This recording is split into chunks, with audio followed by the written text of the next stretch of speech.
మేషరాశి.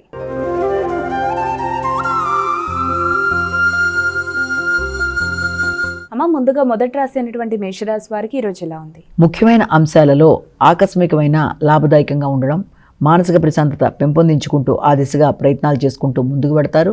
అలాగే సంతాన వర్గం యొక్క అభివృద్ధి అనుకూలంగా ఉంటుంది. విద్యార్థులకు విద్యాపరమైన విషయాల్లో నూతన నిర్ణయాలు తీసుకుంటారు. ఆర్థిక విషయాలు అనుకూలంగా ఉంటాయి. పెద్దల యొక్క సహకారం బాగుంటుంది.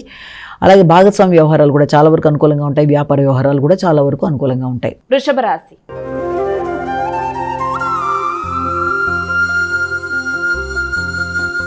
అమ్మ, తదుపరి రాశి అయినటువంటి వృషభ రాశి వారికి ఈరోజు ఎలా ఉంది? వీరు ఎటువంటి పరిహారాలు పాటించాలి? ముఖ్యుల యొక్క సహకారంతో, అంటే ఆత్మీయ వర్గము అంటే మీ బంధుమిత్రులు, మీ యొక్క సోదర వర్గం, మీ ఇరుగు పొరుగు మొదలైన వారు, ఆత్మీయులైన మిత్రులు, వారి సహకారంతో వృత్తిపరమైన అభివృద్ధి కొరకు కొన్ని కీలక నిర్ణయాలు తీసుకోవడానికి అవకాశం ఉంది. వారి సహకారంతో నూతన వృత్తుల కొరకు ప్రయత్నం చేస్తే అది చాలా వరకు అనుకూలంగా ఉంటుంది. మీ వ్యక్తిగత అభివృద్ధి కొరకు, అలాగే మీ నిత్య జీవితంలో మీరు ఏదైనా కొత్త రకమైన హాబీస్ అంటే సంగీతం కానీ, నృత్యం కానీ, ఏదైనా వాటికి సంబంధించినవి కానీ, క్రీడలకు సంబంధించినవి కానీ, ఏదైనా వాటికి సంబంధించి ఏదైనా కొత్తవి నేర్చుకోవడానికి చేసే ప్రయత్నాలకు కూడా, వాటి హాబీలని అభివృద్ధి పరచుకోవడానికి చేసే ప్రయత్నాలకు కూడా అనుకూలమైన సమయంగా భావించవచ్చు. కుటుంబ వ్యక్తుల సహకారంతో కమ్యూనికేషన్ అభివృద్ధి పరుచుకుంటూ కొత్త నిర్ణయాలు తీసుకుంటారు. సంతానం అభివృద్ధికరంగా ఉంటుంది. అలాగే కుటుంబ సభ్యుల యొక్క అభివృద్ధి మీకు ఆనందాన్ని ఇస్తుంది.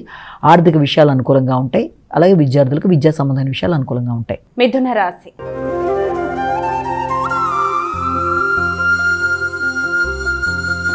అమ్మ, తదుపరి రాశి అయినటువంటి మిథున రాశి వారికి ఈరోజు ఎలా ఉంది? దూర ప్రయాణాలకి అవకాశం ఉంది. దూర ప్రదేశాల్లో ఉన్నత విద్య కొరకు ప్రయత్నం చేసే వారికి అనుకూలమైన సమయం. ఆర్థిక విషయాలు అనుకూలంగా ఉంటాయి. నూతన పెట్టుబడుల కొరకు చేసే ప్రయత్నాలు మిశ్రమ ఫలితాలు ఇస్తాయి. వృత్తిపరమైన విషయంలో తగిన విధంగా శ్రద్ధ వహిస్తూ ముందుకు వెళ్ళడానికి ప్రయత్నం చేస్తారు. తండ్రి యొక్క ఆరోగ్యం మీద శ్రద్ధ తీసుకుంటారు.